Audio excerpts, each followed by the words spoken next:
This is my redundancy story. Picture this. You wake up, stretch, grab your coffee, and start your morning like any other. You check your emails, expecting the usual work stuff. And then, boom, there it is. An email that flips your world upside down. Your job is gone, just like that. I know this because it happened to me a few days ago. And trust me, it's a gut punch. But I also learned some things that might help you if you ever find yourself in the same boat. Hi guys, I'm Ted. I used to be an analyst for one of the biggest financial companies in the UK. I've seen the highs of job security and the lows of sudden unemployment. Today, I want to tell you my story, how I got laid off, and more importantly, how you can prepare so that if this ever happens to you, you'll land on your feet faster. I remember that exact moment. I was sipping my coffee, scrolling through my emails when I saw it. An unexpected one-to-one meeting request from my manager. If you've ever worked in a corporate job, you know that's never a good news. And in that moment, my stomach dropped. I had a feeling this was coming. The company had already made cuts the previous year, more than 2,000 people gone.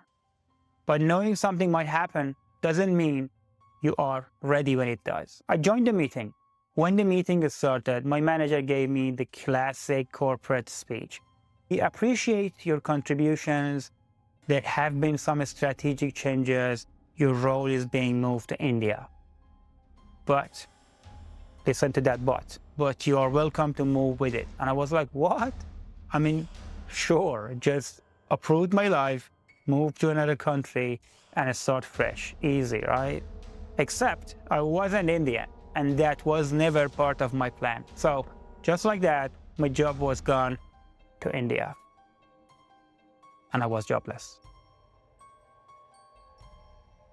You see, this job wasn't just a paycheck to me. I had worked so hard to get here. I went to university at the age of 34, yes, 34. And before that, I barely spoke English. I had to teach myself by attending free classes, charity classes, even being part of the teacher training sessions, where future teachers like practicing on a student like me, dummy students. So then I went to college, got my GCSEs, and convinced the university admissions team to take me in, even after failing English. I fought for my education, landed a solid job, and then years later, I was told it was all over because the company needed to cut costs. But if you are watching this, chances are you've been made redundant, or you are thinking that might happen to you. I won't lie, it sucked, but here's what I learned and what you need to start doing now so you are never blindsided. Lesson number 1, build an emergency fund. Most people live paycheck to paycheck, and that's scary. A study shows that 40% of people wouldn't be able to cover a $500 emergency expense. If you are working, start setting money aside now. Aim for 3 to 6 months of living expenses. Start small, even if it's just $10 a week. Open a separate saving account just for emergencies. Set automatic transfer and cut down unnecessary subscriptions. It adds up faster than you think. And believe me, it saves you from some sleepless nights. Lesson number 2, keep learning and upskilling. Companies are always looking for ways to save money, and that often means cutting jobs. But if you are someone they can't afford to lose, you stand a better chances. Take free online courses on platforms like Coursera, Udemy, or LinkedIn Learning. Get certified in high-demand areas like cloud computing, AI, or cybersecurity. A 2023 report showed that people with tech certifications earn 15 to 25% more than those without. The more skills you have, the harder you are to replace. When I was at my job, I didn't just settle.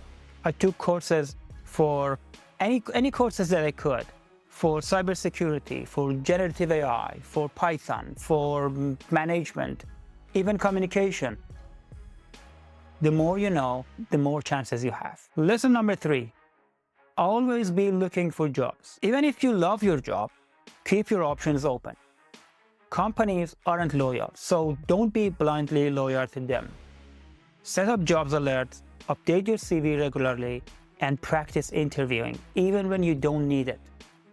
Think of it like insurance policy. You don't need it until you do.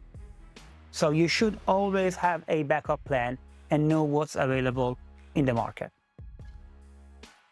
Test the water always. Lesson number 4, network like your career depends on it, because it does. We have all heard it's not what you know, but it's who you know.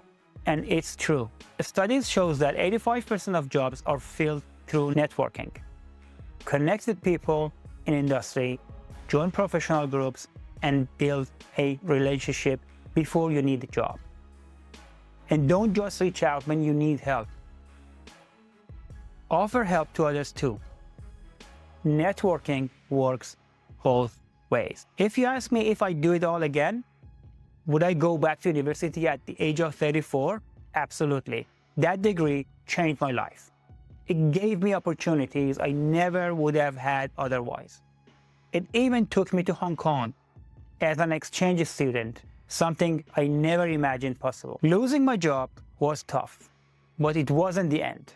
And if you are in the same boat, know this: it's not the end for you either. The first no you hear doesn't define you. What you do next does. Alright, so if this story resonated with you, hit that like button and subscribe for more career advice and real life stories. And if you've been through something similar, I'd love to hear your experience. Drop a comment below so we can learn from each other and help each other. You are not alone in this. Thanks for watching. Bye.